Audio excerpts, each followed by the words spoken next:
but I think, what you lose, it really makes space. And there's incredible pain in loss, but there's space when there's loss. And you can fill that space with your choice, and you can put your choices into that. And particularly that sentiment feels so powerful to me at the end of the book. From the Grit Institute, this is the Grit Factor podcast. And I'm Shannon Huffman-Colson, former Apache helicopter pilot, speaker, and author of The Grit Factor, Courage, Resilience, and Leadership in the most male-dominated organization in the world. I'm also the founder of the Grit Institute, where I help purpose-driven leaders like you build grit and resilience and connect with purpose so that you can navigate transitions, overcome challenges, and lead with impact in your work for a better world. Today's guest is Melissa Arnot Reid, a mountaineer, guide, educator, and advocate whose career has been defined by perseverance and purpose. Melissa is best known for becoming the first American woman to summit and descend Mount Everest without supplemental oxygen, a challenge that requires years of physical training, mental endurance, and deep respect for the mountain. She has summited Everest 6 times and guided climbers on over 100 successful ascents of Mount Rainier, along with expeditions to some of the most challenging peaks in the world. But her impact goes beyond climbing. As the co-founder of the Juniper Fund, Melissa has worked to support the families of Nepali mountain workers who have lost their lives in the mountains. She is also a sought-after speaker, helping others apply lessons from the mountains to leadership, teamwork, and personal growth. Her newly released book, Enough: Climbing Toward a True Self on Mount Everest, explores the deeper journey of resilience and identity that shaped her path.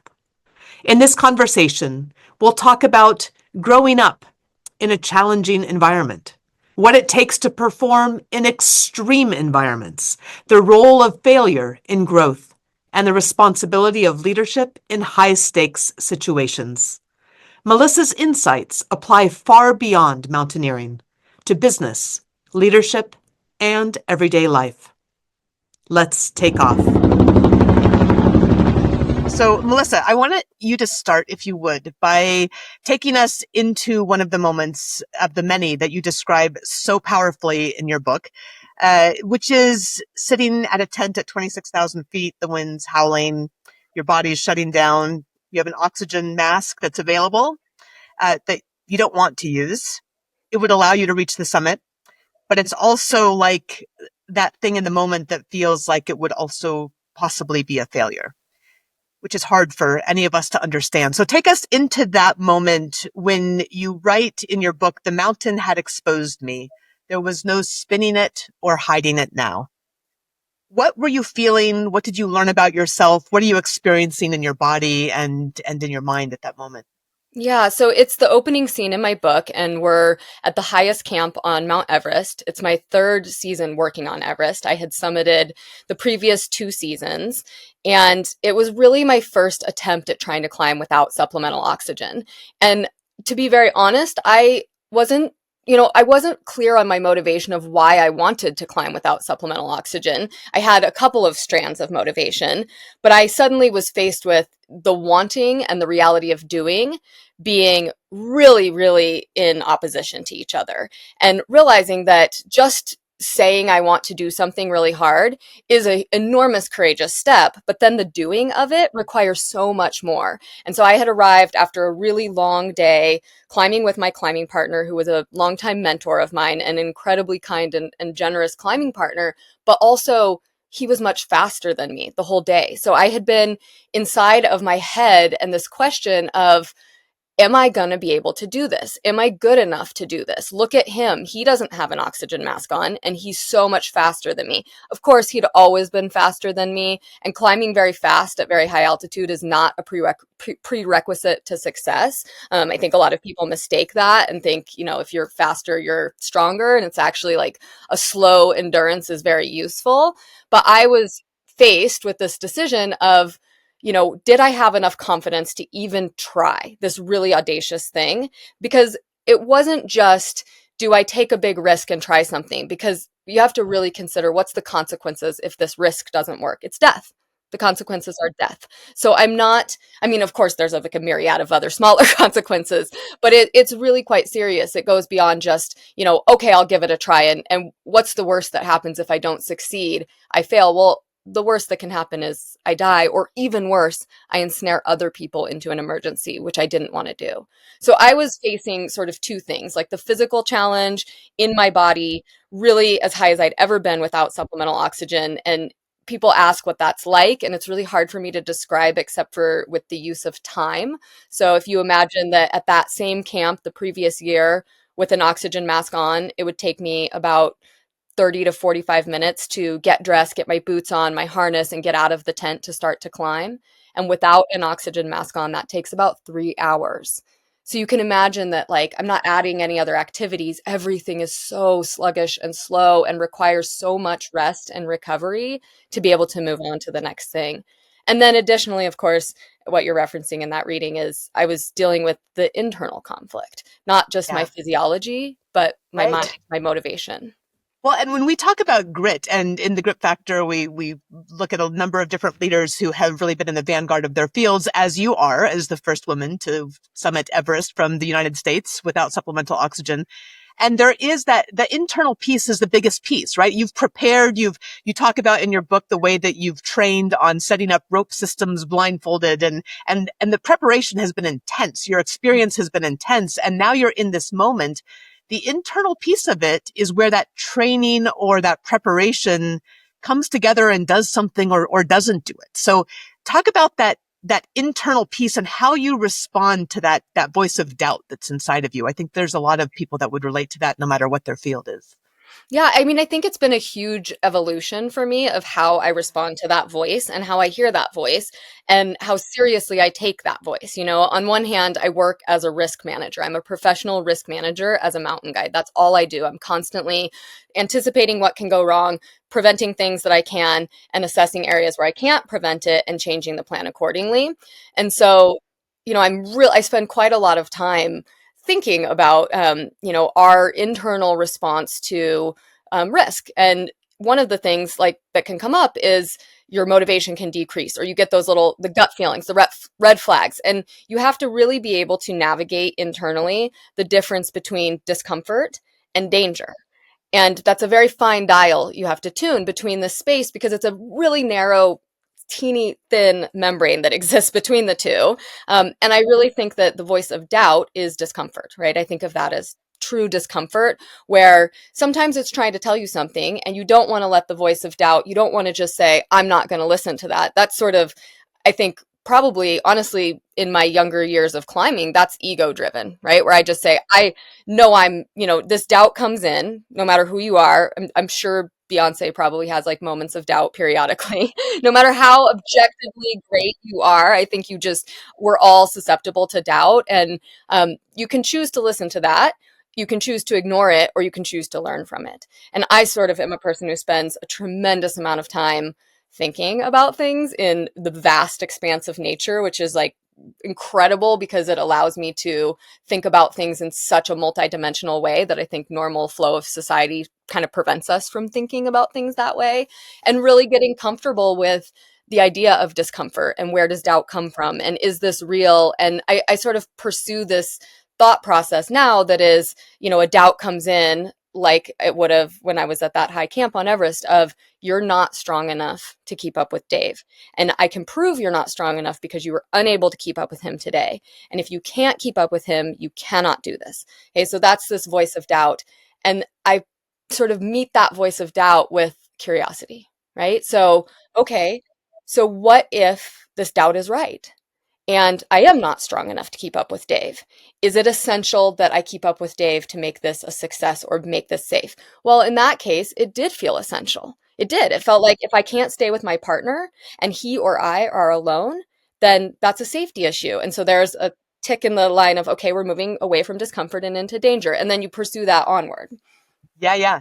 No, there's so many places I want to go with this. The first piece, I'd like to explore is there's a interview that I did with Shay Haber and Kristen Greist, and they're the first two women Army Rangers. And one of the things that they will talk about is that as they realize within the Ranger, whether it's a company or a platoon or whether it was going through Ranger school, that and they're incredibly strong women. I mean, unbelievably physically strong and mentally strong, but that everybody on that team also has different skills and abilities that contribute to the success of the team. So how do you balance both the necessity of feeling like you need to keep up with Dave in this case, right? And it could be a safety issue, with also understanding that you're each bringing different things to the table to make the success possible. I mean, I think that that is something that comes from lived experience. Like, I couldn't, you could have told me that, and for sure somebody did when I was 24, 5, 6, 7, and at the beginning of my career, but I couldn't receive it internally because I think so often when you're new at something, and even if you're a very team-oriented person, we sort of exist in a space of desire to prove ourselves, prove our belonging. That's like the ego wants to prove that we can belong. And I always say, if you've ever tried to prove your way into achievement, like you probably know how well that goes. It doesn't go well, No, but but I but know this it well. I know the yeah, effort I well. mean, so many of us do. And I think that Yeah. there's like this incredibly beautiful humility with understanding that a team requires all types, right? Like it takes all Yes. kinds, and everybody can't be the fastest. Like you have Right. to have the person who, because the contrast of that with this particular scenario with Dave and I is that he is much faster. I have much longer term endurance, right? So when we're on a 4-day push, you could argue that like having the same strength on day 4 as I did on day 1 is far more valuable than being able to move faster on day 1. And so there's a balance, but I think it takes the experience of going through the process of and I think how we think about success and failure obviously is a very malleable idea depending on what your environment is. I happen to work in an environment where like people pretty objectively agree like getting to the summit is success and not getting to the summit is failure. And of course, I believe that there's like incredible nuance to that, and I believe learning is the true success of this silly little activity of like walking to a spot and then turning around and walking back down. Like what a silly thing to do. And I think that the learning comes in feeling comfortable with what you are contributing. And honestly, when you're talking about teams, like one of the things in military teams that makes them often work really well is that everybody can appreciate everybody else's value. If you can't appreciate the other value, the team will fall apart. And I see it in my guiding obviously all the time. And I try to let my clients know, even if I'm the leader and I'm the primary decision maker, you are an essential part of this team.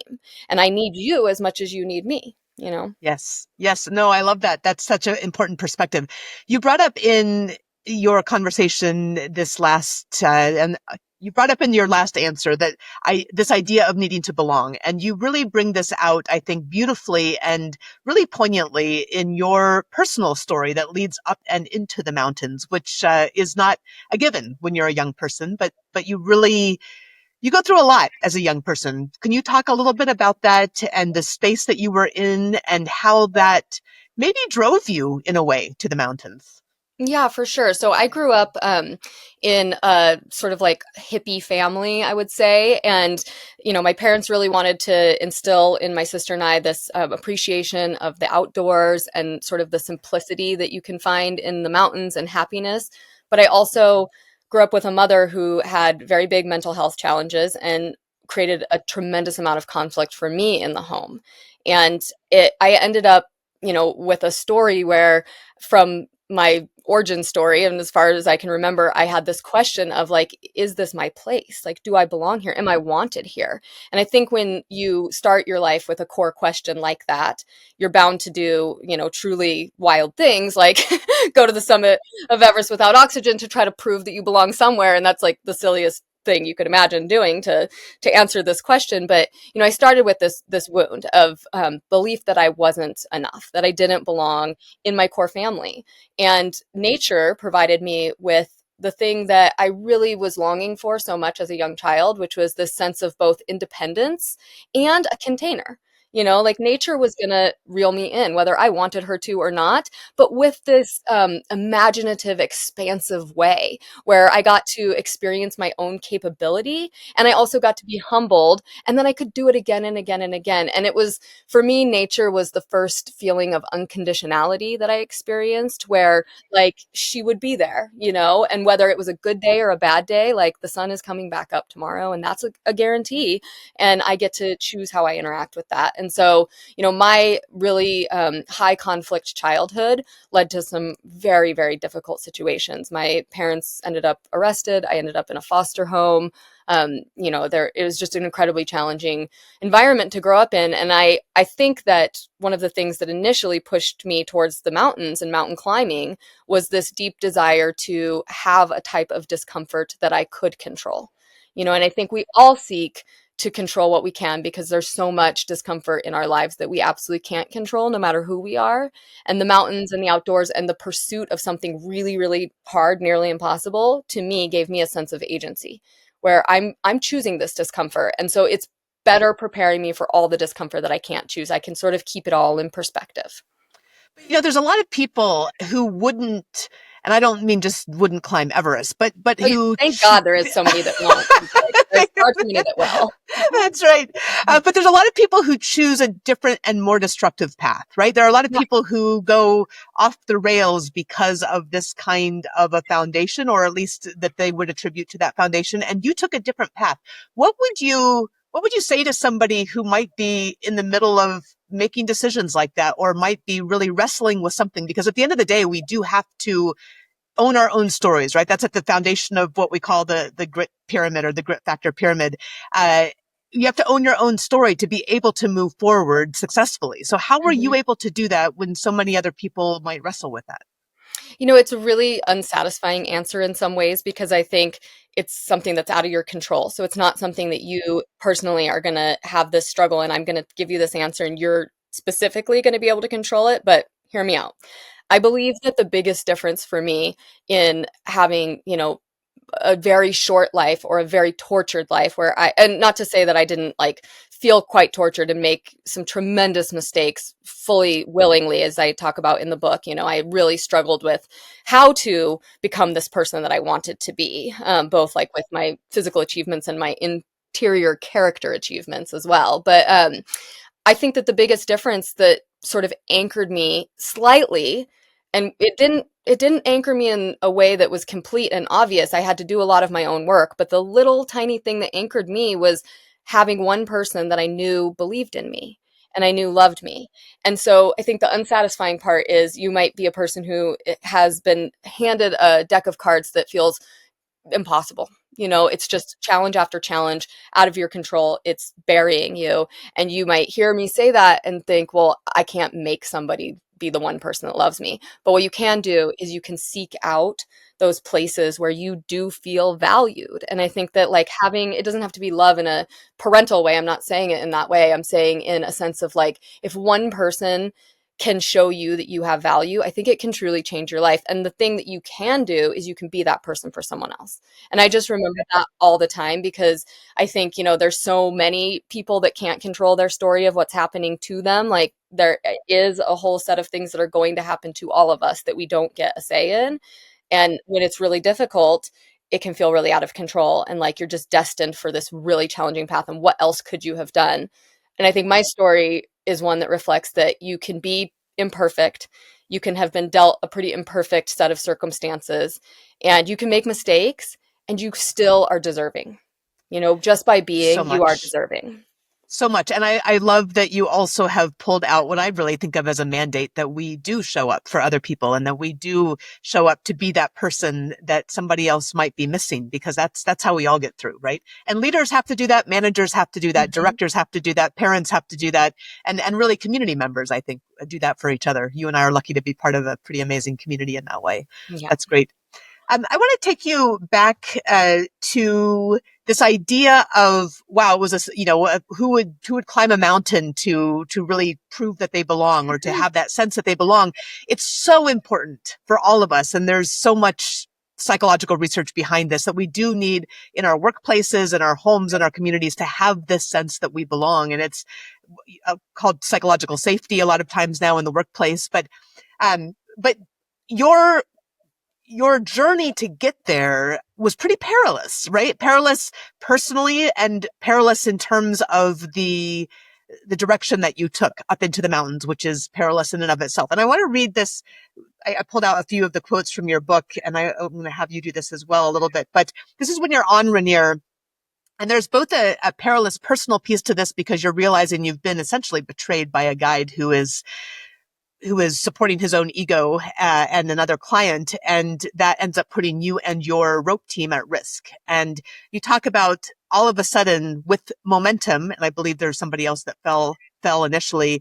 I started sliding at full speed down the icy slope, dragging Trixie behind me and quickly plucking both Ben and Gary off their feet to create a high-speed tangle of humans, accelerating over ice and headed for the abyss of open crevasses below us.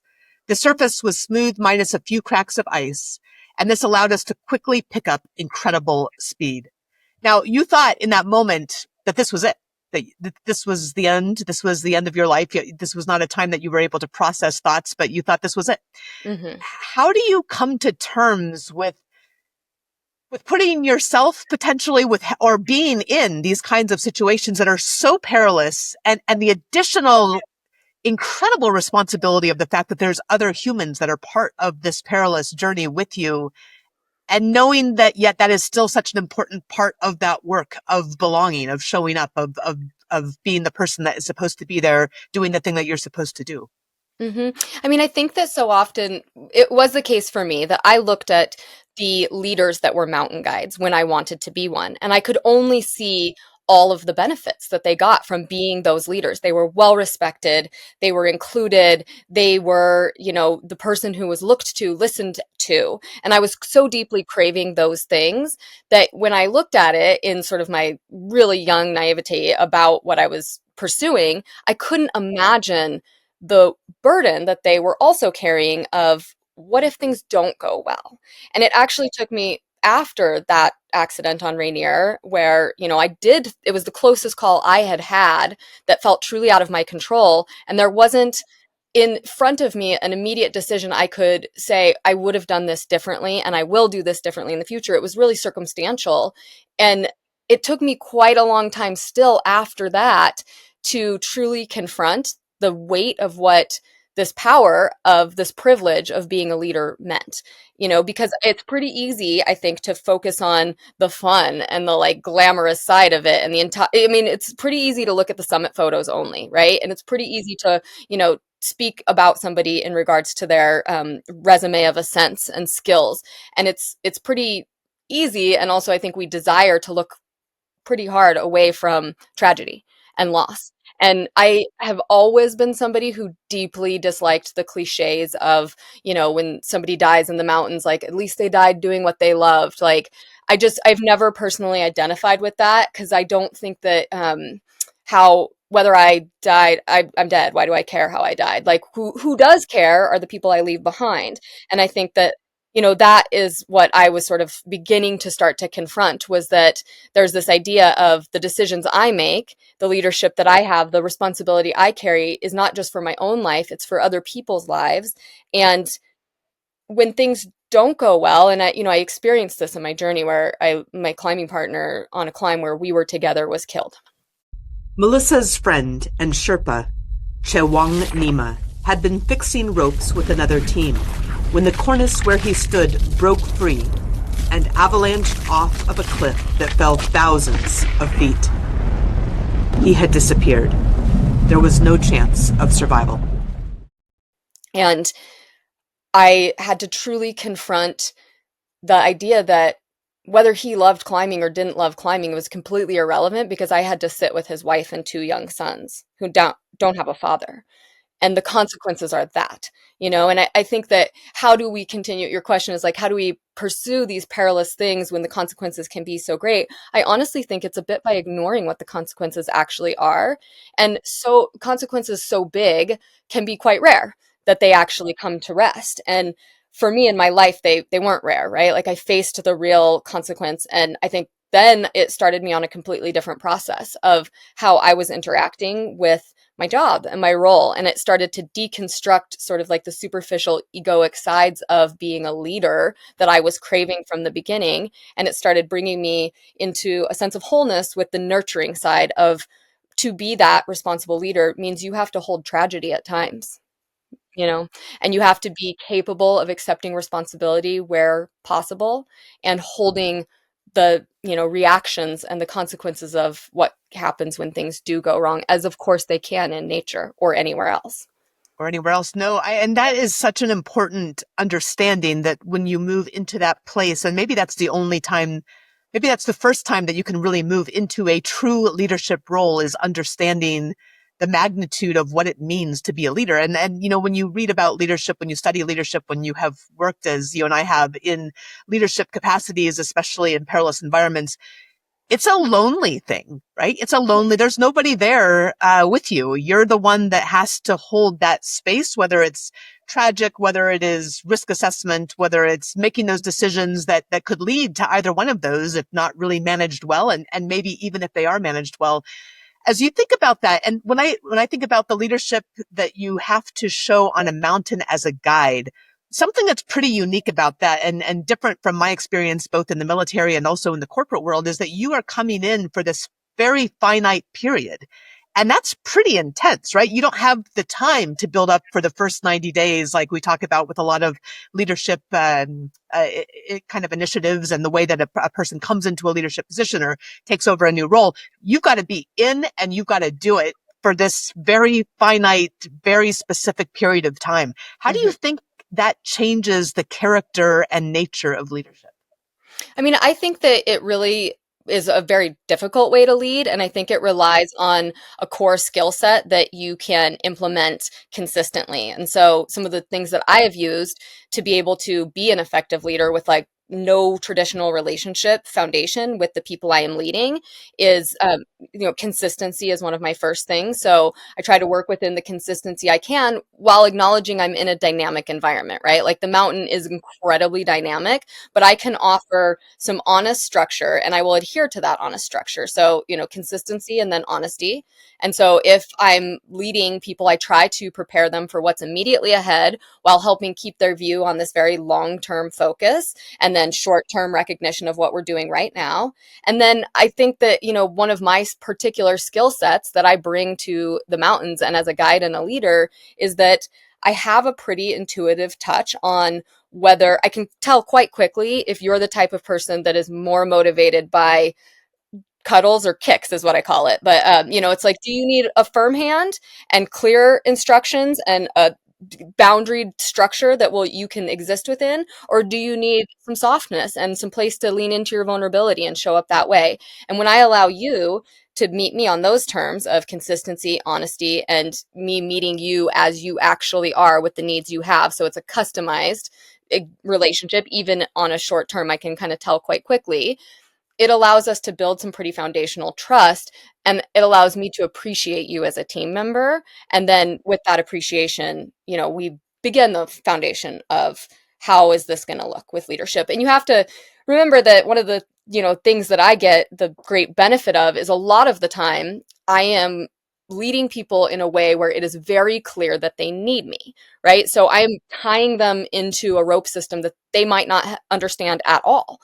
And they are very clear about that. And so that's one of those things in leadership where, showing people why they need the leader, it allows you to like advance your relationship really quickly.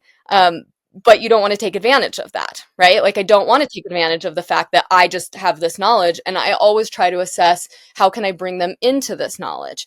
What amount of this knowledge are they personally seeking or do they have interest in? Because it will affect how they interact with me.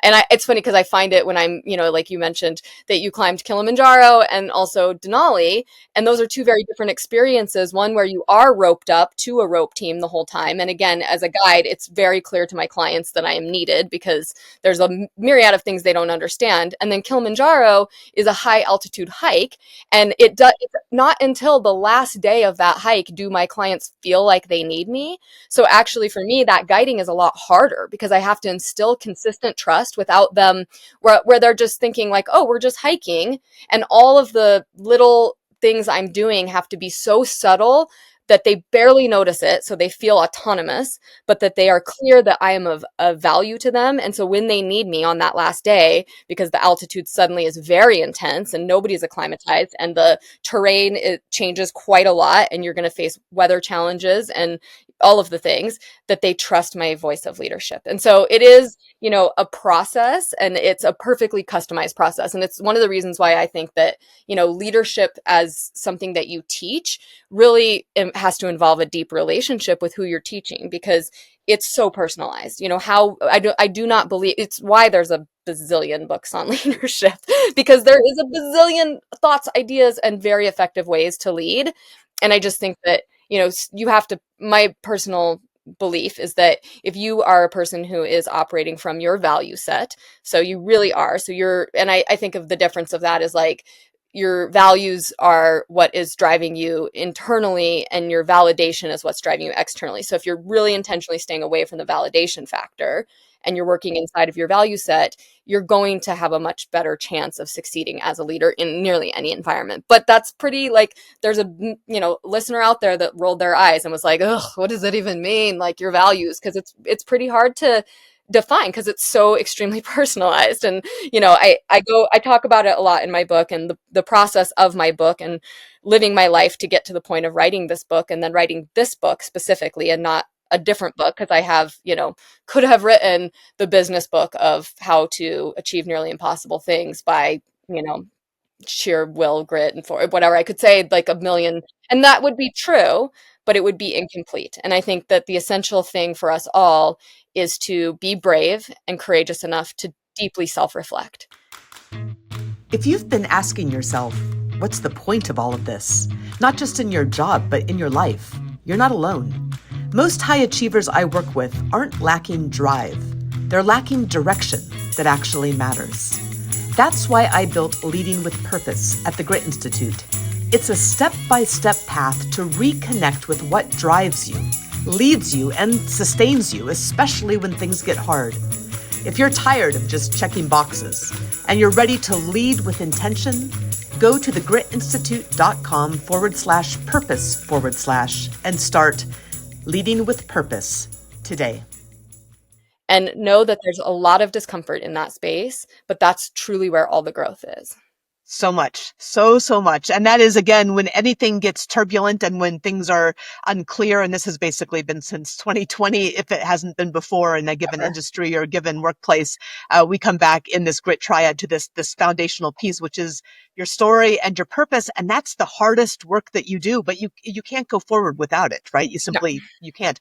The other piece that I love about what you're talking about is this need for that relationship, and you have to really accelerate it in your guiding work. We do this a little bit more slowly sometimes in the work of a leader in a corporate space or even in the military, although military can also be for sure accelerated. Yeah. But we're starting to use the term a lot more now that it's really love, right? It's love for another person. It's making that connection where you care about their well-being, which doesn't make it always pretty, doesn't make it always easy. And in fact, love rarely is either of those two things, but it is that intensity of connection and that commitment, right? That is so critical to success. Well, and I often tell people, like, if you think about how much it matters what your intentions are, you think about how a simple sentence, and I have a really good example of this because of the container that I live in and the job that I do and how they're a little bit incongruous with each other. And I think about this sentence, the simple sentence of, you don't look like somebody who climbed Everest without oxygen, or you don't look like a mountaineer, just simplify it. And this is where like that idea of leadership intent is so powerful. And if I think about it, like if my husband says that to me, if he says, you don't look like a mountaineer, I'm going to giggle and I'd be like, I know, it's like one of the funnest things about being me in this container is I get to deconstruct people's belief about what you're capable of by the body you're in on this planet right now. And then if I'm on an airplane and I'm talking to somebody and they ask me what I do for work and I say I'm a mountain guide and they say, oh, like hiking tours or whatever. And I say, no, I guide people on Everest. And they say, oh, you don't look like a mountain guide. I get enraged because the intent is unclear to me. Are they assessing my ability, their perception of my ability to complete this task based on how I look? Because they don't know me. They don't know what I'm capable of, nor do I know what they're capable of. And so I think about that all the time when I think about relational leadership and how what our intent and the place we are coming from, whether it's expressed or implied, deeply matters because it will affect how it's received to the person, you know. And I think that that's an important thing for us all to like reflect on, because we probably all have a sentence like that that somebody could say to us that two different people would cause quite a different response in us, and then think about what is that in your reverse, like in how you're showing up in the world, like what is your intent behind the thing that you're sharing. Yeah. Yeah, no, that's great. I have heard many times about what people think Apache pilots look like. So Yeah. that's I come up always more than once. I'll start my events if they're willing to not disclose who I am, and just say we have a Everest climber who is our speaker, and I'll come on the stage and I'll ask everybody to close their eyes and imagine what a mountain climber looks like, and then imagine a mountain climber that's climbed Everest, and imagine a mountain climber that has climbed Everest 6 times, and they did it without oxygen, becoming one of the first people to do that. Really look at that person's face and their hands, their body and their shoulders in your mind, and really think about how they look, and then open your eyes and like, hi, it's me. I'm 5'3". A petite, like pretty feminine facing girl. And I That's doubt that's what you thought of, but I love the power of deconstructing. And honestly, with my work as a mountain guide, it's one of the things I bring to the table is that I know factually that you cannot look at somebody and see what they are capable of, because it gets yes. repeated to me time and time again, where if you line up 9 clients and you say, pick who's going to go to the summit and pick who's going to turn around, and you know nothing else other than just looking at them, I can't pick that, because what it takes isn't something that can be seen. It's what's inside of us. And I think that that's like an Yes. incredibly important thing to know. Absolutely. No, that's well said. You talk a lot about the development of becoming a guide, and this is this process of becoming who you are and finding who you are and finding where you belong. And in that process, you are learning the mountains sometimes through some relationships with other guides, and talk about the challenge of that kind of a structure where you are really working to differentiate yourself away from the relationship with the person that also happens to be a guide. And that continues to play out in your experience in the mountains. This is something that has come to the fore, I think, in the last couple of years and is being discussed a lot more in the guiding community. Can you talk to the challenge of being a woman in the guiding community and how it is that you have negotiated your way through that I want to call it a landmine field, but it really is your Kumbu ice field, right? Yeah. How have you negotiated that? Yeah, I mean, I think it's really important to say and acknowledge that in my book, I talk really candidly about how I both hated the aspects of that environment that I felt were predisposed upon me, and I upheld them. And so one of the things was that, often when there was a female climber, she was affiliated to climbing via her boyfriend. And I sort of like grudged that. This interior feminist in me was like, she doesn't need a boyfriend to be able to be there. And then I also was there by way of my boyfriend. I became a mountain guide and really learned my first set of skills in climbing via a boyfriend who was a mountain guide, who was very kind and generous with teaching me the skills of the mountain so that I could make that a profession. And then when I did make that a profession, I moved into another relationship with another mountain guide who could advance my career further. And I talk about it in the book, and it's something that, I was incredibly young and inexperienced in life in general, and just trying to figure out how to, and we say like, one of these foundational questions is like, I want to belong. But then you think about it objectively. I went into a space where I don't look like anybody around me. It's the least belonging space I could have chosen. Like if I just simply wanted belonging, I would have picked a different life. I wanted to belong in an environment where it seemed like I couldn't. I wanted to prove like there's no given here that I'm going to make this work, this career. And then I also hobbled myself along the way by being in these relationships with supervisors and people that would advance my career. And I, for a very long time, carried a tremendous amount of internal shame that I stayed in relationships that were harmful and, in one case, abusive. And I stayed in that because it was advancing me professionally. And it was this sort of knife edge that I was walking of, I want to continue to be in the mountains. I want to continue to have this career. I am also competent. I am valued. My skill set, I'm not just showing up and someone else is doing all the work for me. Like I'm working twice as hard as anybody else is, but I'm also receiving this little like generous boost from my boyfriend who's telling the supervisors that he wants me to be his assistant on an international trip. And so suddenly I'm a first year guide getting to guide big peaks in South America, whereas other first year guides don't have that. But then when I show up, I have to prove that I'm not just there as somebody's girlfriend, that I'm there as a mountain guide. And so I'm creating this environment and I'm upholding this environment that I really, really dislike. And I find that, it now, all of these years later, like, we're 15 years later, 20 years later, and I still will struggle with, the expectation of how I'm going to show up in this like incredibly masculine space. And I am incredibly fortunate that I have this resume that speaks for me. So my clients don't say, "Oh, she must be just here because of a boyfriend." But you have to understand that I went through this journey internally knowing that I did have to climb Everest without oxygen, the hardest way possible, to be taken seriously. I had to climb Everest 6 times to be taken seriously.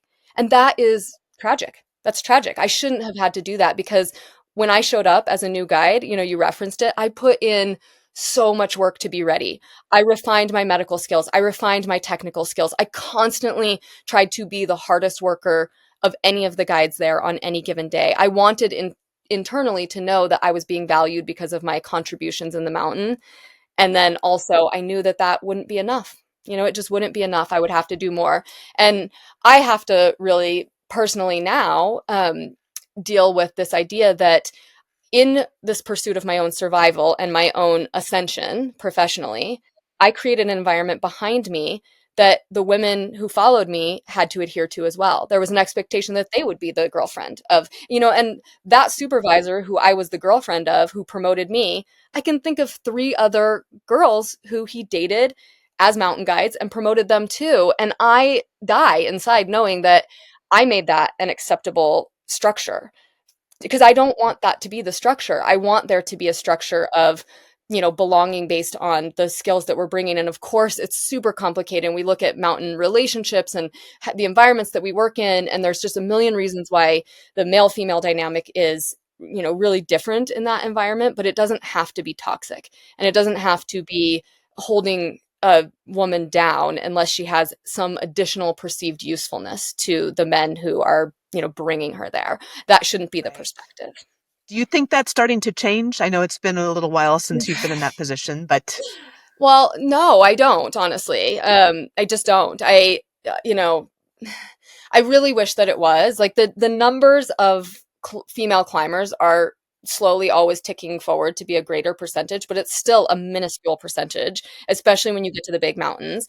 And then I think that there's some really very embedded systems that prevent women from being able to continue and have professional careers in the big mountain guiding world that aren't on men, and I think it's like way bigger than the mountain guiding community. It's not a unique problem. It's the ideas around like women's achievement and their, roles as mothers and the expectation of what their life looks like if they're a mother. And I deal with this as a mother and somebody who works in a very risky environment. Like the internet has thoughts on that. They do not like it at all, generally speaking. I get like slayed on the internet for taking my children to Nepal with me. I get slayed for guiding peaks that the person, who's behind their screen perceives as too risky for a mother to engage in. And my partner, my Interesting. husband, my male partner, does not ever face that same critique. So I I want to see. say, like, the way I'm experiencing it is evolving, because and honestly, like, I still am experiencing. My resume is fixing some problems for me, but I'm still experiencing those problems of, Sure. how did you get this? How did you get that resume? And it's like, Interesting. it's a very long, slow uphill walk. And I do Yeah. think it is deeply worth doing. I think it's deeply worth showing up. And for me, one of the biggest purposes of writing this book and this story that I chose to share was to get really honest and uncomfortable with my own past low character choices and admit them, so that we could create space to say, like, I did that because that's what I thought I should do at the time, because of this structure that I lived inside of. It is my responsibility. Those are my choices that I made. I take full accountability for them. I don't ever want somebody else to think they have to make those choices too. And part of that is admitting that I did, and that I'm uncomfortable with it, and that I was uncomfortable with it then. I didn't love it. You might have just seen me getting to guide on Everest as a 24-year-old girl. You didn't see what was going on in the background and all of the things I was navigating to get to do that. But you can see it if you read the book. Absolutely, which I hope everybody will. And we'll certainly have links to all of that in show notes and comments. But I want to move into another piece of this because, Melissa, you've made such tremendous strides, not only as a climber, but as a human. And I wouldn't say that your strides are ongoing. So they didn't stop at Everest or 6 times on Everest or climbing Everest without oxygen or continuing to guide. But one of the things that I've seen in leaders again and again, and I've experienced for myself, is that at some point, success in how we've defined it isn't enough. And you mentioned that you have become a mother now. And I wonder if you could talk about both how that might have changed your perspective on what success looks like, but also what's important in life. And I want to follow that on as well with, and maybe you can connect these two together, is what you're doing with the Juniper Fund. Because I think both Mhm. of those are showing that next level of success, which is a lot more purpose focused in a way. Yeah. I think it's important to, yeah, I mentioned this before, like, my intention of why did I want to pursue this really audacious goal started out from a point of wanting to prove that I belonged. It also was rooted in curiosity, but as I embarked on this journey, I started to face challenges, and I started to face loss, and I started to face this essential question of confronting what was I willing to risk my life for truly.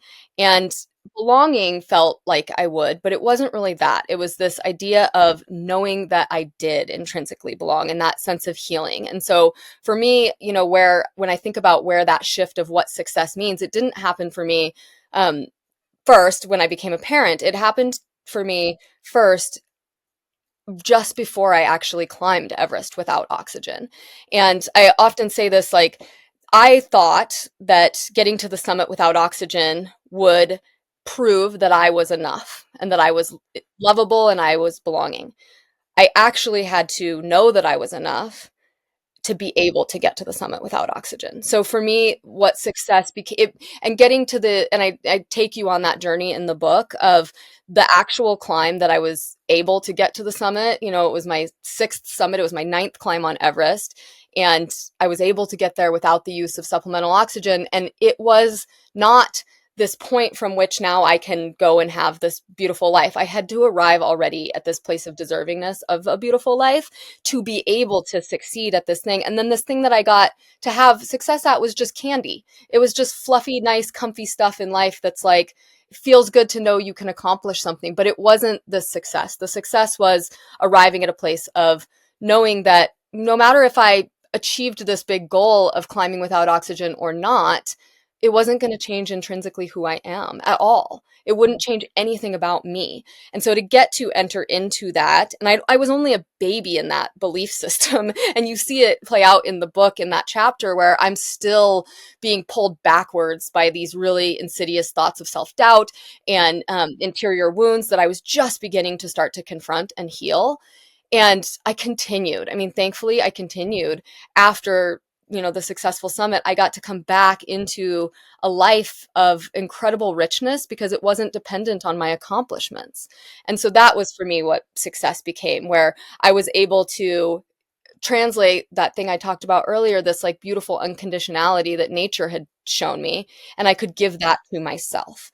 And I think that like the word self-love feel like a little, I mean, I don't know about you, but it feels like a little repellent to me. I'm always like, ooh, I don't like want to go there. But it's true. It's like forgiveness for past mistakes. It's growth. It's acknowledgement that like, the journey of being a healed person is a forever climb. There's no tidy little summit you get to walk to and celebrate and go back down. You just keep climbing forever, and you keep finding other, steep sections and other flowy downhill sections, and that there's so much beauty in that. And so by the time I did become lucky enough to be a mother, I had already really embarked on this process of, how I want to be in the world. And this feeling of success to me is showing up as a fully whole, healing, gonna make mistakes, have made a bunch of them, but like present person. And it has been the greatest experience, and it has changed things for me. And part of my journey to get to that place included, the rerouting of my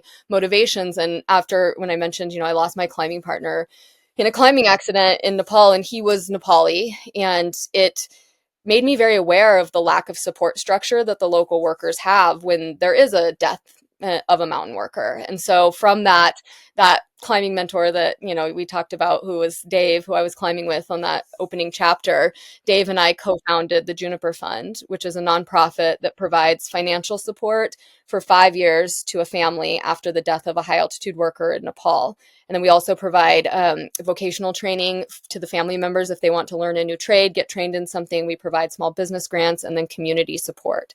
And we have 70 families that we support and over 200 individual family members. And it's a huge bulk of my actual just like physical work that I do is the Juniper Fund. We're a really small, tidy org so that we can take most of the funds we raise and give them directly to families and support programs. And it's been incredible. Yeah, it's been an incredible thing to sit with that type of grief and not feel quite as helpless as I once did. Yes. Yes.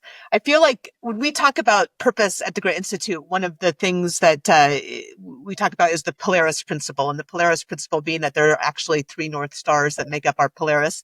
And that for us, that can mean some kind of connection to the universal or the divine, however it is that you define that, some connection to community or family or your colleagues, some other group of people. And then finally that understanding of yourself and being at peace with yourself. How would you say that your journey has come around towards that Polaris principle? Oh man, I think that that's so accurate. I think that those things all shine together to make this bright sort of space. And I think that I just, if I could go back in time and I could tell like 5-year-old Melissa and 12-year-old Melissa and 22-year-old Melissa and 32-year-old Melissa, um, like you don't have to be perfect to be loved and to be deserving of everything that you want. And you can dream the biggest dreams. And I'm not going to guarantee you're going to reach all of them, but you deserve to strive for big things. And that sense of like knowing yourself and feeling comfortable with who you are, it's just taken me such a tremendous journey to get there where I could feel that. And I'm so grateful for it because I think that in the triangulation of like all the things that matter, the one person, no matter what your life story is, the one person you are going to be with for your whole life is you. And we spend a lot of time distracting ourselves from that fact and putting a screen between us and our own thoughts and putting, achievement between us and our own interiority. And I think there's a lot of value spent in like not looking away. And especially when things are uncomfortable, like maybe just take another second and look at it. And you can learn quite a lot from that. Yes, absolutely. Do you have a part of your book that's particularly meaningful to you that you might be willing to read for us? So for me, the whole book is incredibly vulnerable and raw and incredibly meaningful. And to get to the place of sharing all the stories, I think is quite a journey. And the thing that I think makes it a beautiful journey is coming to the end. And The epilogue of the book, I take us on a climb with the son of my friend who died in Nepal. And he's now a 21-year-old man, and we are in the US and we're climbing together. And we're just near the summit of the mountain, and it's one of the most meaningful things to me. I had lost so much in the years behind me. Friends had died, marriages had failed, my motivations for existing had changed. But I had gained far more. I had learned the fine art of acceptance of myself and others. I had grown into a faithful wife, showing up for Tyler with joy, never even feeling the illusion of captivity. We were partners, building a life.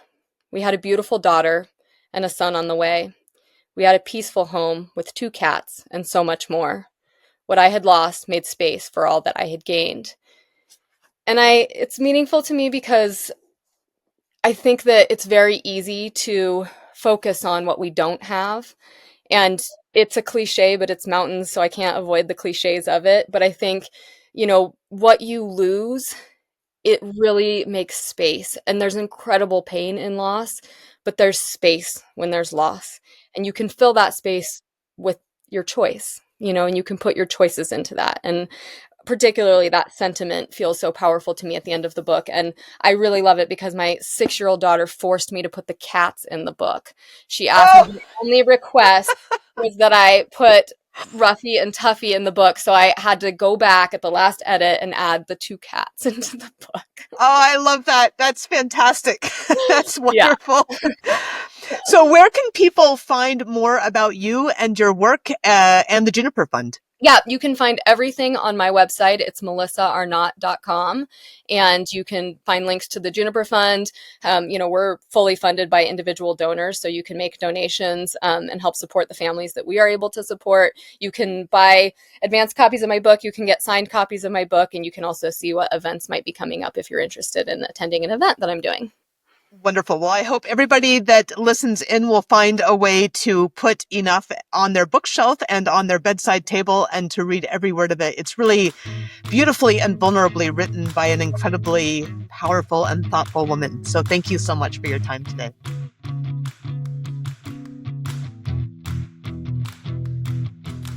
If you have a moment, please make sure that you've subscribed, forward this to a friend, and drop in a review. It makes a big difference to the success of the show and helps others find it.